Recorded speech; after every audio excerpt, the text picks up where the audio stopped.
Assalamualaikum warahmatullahi wabarakatuh. Perkenalkan, nama saya Lailatul Hamidah dengan nomor NIM 060107230008 dari Prodi PGMI semester 4 kelas A. Di sini saya akan menjelaskan tentang metodologi pembelajaran bahasa Arab bagi siswa MI sebagai pembelajaran pemula. Disimak ya. Nah, di sini saya akan menjelaskan tentang dua subbab. Subbab yang pertama yakni tentang metode audiolingual dan subbab yang kedua yaitu tentang metode qiraah. Yang pertama, pengertian metode audiolingual. Metode audiolingual adalah metode yang menggunakan latihan-latihan mendengarkan dan latihan-latihan mengucapkan atau berbicara dalam pembelajaran bahasa Arab. Maksudnya, metode audiolingual adalah sebuah pendekatan dalam pembelajaran bahasa Arab yang menekankan latihan mendengarkan dan berbicara secara berulang-ulang. Metode ini bertujuan untuk membentuk kebiasaan berbahasa melalui pengulangan dan imitasi, sehingga siswa dapat berbicara dengan lancar tanpa harus menerjemahkan terlebih dahulu. Dalam penerapannya, siswa mendengarkan contoh pengucapan dari guru atau rekaman, lalu menirukannya agar terbiasa dengan pelafalan, intonasi, dan pola kalimat yang benar. Kemudian ada karakteristik metode audiolingual. Menurut Abdul Hamid dan kawan-kawan ada 3 karakteristik dari metode ini. Yang pertama, menekankan bahwa bahasa adalah simbol suara yang digunakan untuk berkomunikasi. Tujuan utama pengajaran bahasa Arab adalah agar siswa yang belum menguasai bahasa Arab dapat berbicara dengan lancar dalam berbagai situasi. Yang kedua, pembelajaran bahasa mengikuti urutan alami seperti saat seseorang belajar bahasa pertama, yaitu dimulai dengan mendengarkan atau istima', lalu berbicara atau kalam, kemudian membaca atau qiraah, dan yang terakhir menulis atau kitabah. Dan yang ketiga, selain itu metode ini mengintegrasikan budaya Arab dalam pembelajaran. Budaya tidak hanya mencakup seni dan sastra, tetapi juga gaya hidup sehari-hari. Oleh karena itu, topik percakapan yang dipelajari mencerminkan kebiasaan masyarakat Arab, seperti cara makan, memberi ucapan selamat, perjalanan, dan pernikahan. Metode audiolingual memiliki beberapa kelebihan dalam pembelajaran bahasa. Yang pertama, siswa memiliki keterampilan pelafalan yang baik karena mereka terus berlatih mendengarkan dan meniru cara pengucapan yang benar dari guru atau rekaman. Dengan latihan berulang, mereka menjadi lebih terbiasa dengan intonasi bahasa Arab. Yang kedua, metode ini membantu siswa menguasai pola kalimat yang benar. Mereka dilatih untuk menggunakan struktur bahasa secara otomatis melalui berbagai latihan pola kalimat, sehingga dapat berbicara dengan tata bahasa yang lebih tepat. Yang ketiga, siswa menjadi lebih terampil dalam komunikasi lisan, karena metode ini menekankan latihan mendengarkan dan berbicara secara intensif. Siswa dapat memahami dan merespon percakapan dengan lebih cepat dan percaya diri. Dan yang keempat, suasana kelas menjadi lebih hidup dan interaktif. Siswa tidak hanya mendengarkan penjelasan guru secara pasif, tetapi juga terus-menerus berlatih dan merespon secara langsung. Hal ini membuat pembelajaran lebih dinamis dan mendorong keterlibatan aktif siswa. Metode audiolingual juga memiliki beberapa kekurangan. Yang pertama, siswa hanya bisa berbicara lancar jika mereka sudah sering berlatih pola kalimat tertentu.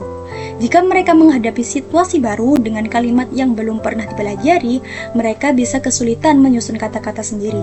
Yang kedua, meskipun siswa tanpa aktif karena terus merespon guru, keaktifan ini sebenarnya bersifat terbatas.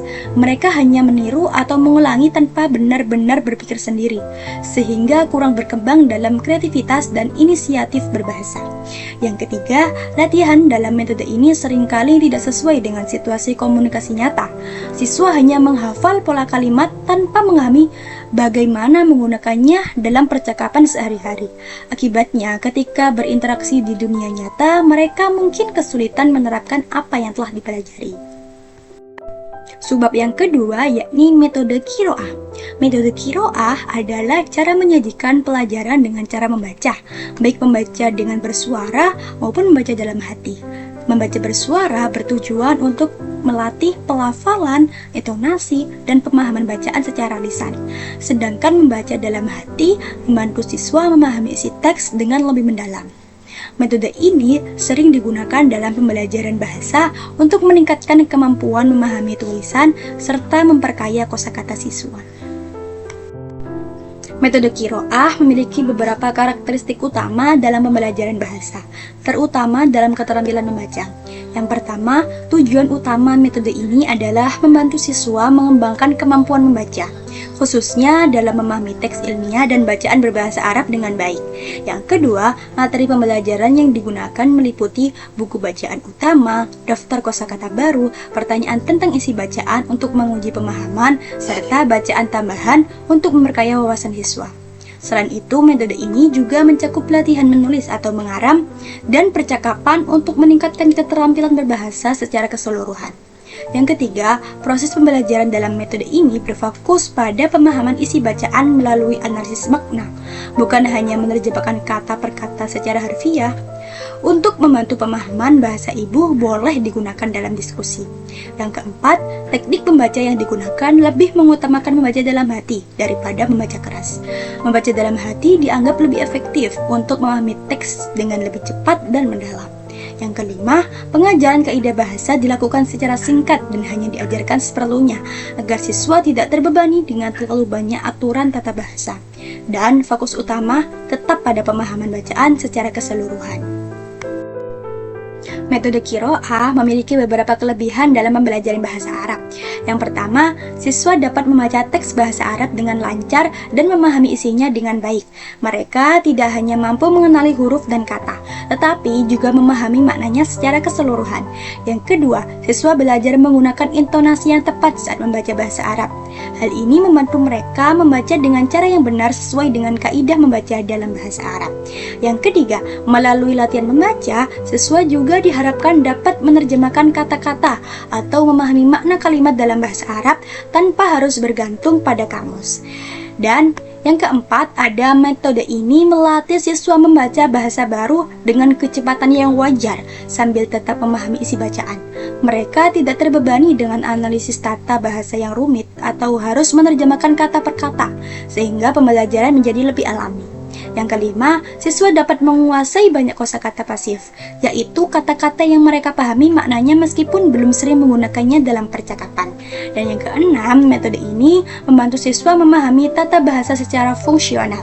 Artinya, mereka bisa mengenali dan menggunakan struktur bahasa dalam konteks yang sesuai tanpa harus mempelajarinya secara teori yang terlalu mendalam. Metode Qiro'ah juga memiliki beberapa kekurangan dalam pembelajaran bahasa Arab. Yang pertama, metode ini sulit diterapkan pada pemula karena siswa yang baru belajar bahasa Arab memerlukan banyak latihan pengulangan untuk memahami teks dengan baik. Mereka bisa kesulitan mengenali huruf, kata, dan makna bacaan jika belum memiliki dasar yang cukup. Yang kedua, metode ini lebih menekankan pada kelancaran membaca daripada penguasaan bahasa secara keseluruhan. Siswa mungkin bisa membaca dengan baik, tetapi belum tentu bisa berbicara atau memahami bahasa dalam percakapan sehari-hari. Yang ketiga, pembelajaran bisa membosankan jika metode yang digunakan kurang menarik. Jika hanya berfokus pada membaca tanpa variasi aktivitas lain, siswa bisa kehilangan minat dalam belajar. Yang keempat, metode ini kurang melatih membaca nyaring karena lebih mengutamakan membaca dalam hati. Akibatnya, siswa bisa mengalami kesulitan dalam pelafalan dan intonasi yang benar saat membaca dengan suara keras.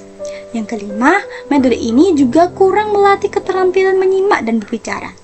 Karena fokusnya pada membaca, siswa mungkin tidak terbiasa mendengar percakapan dalam bahasa atau berbicara secara spontan. Cukup sekian penjelasan dari saya, kurang lebihnya saya mohon maaf yang sebesar-besarnya. Saya akhiri, wassalamualaikum warahmatullahi wabarakatuh.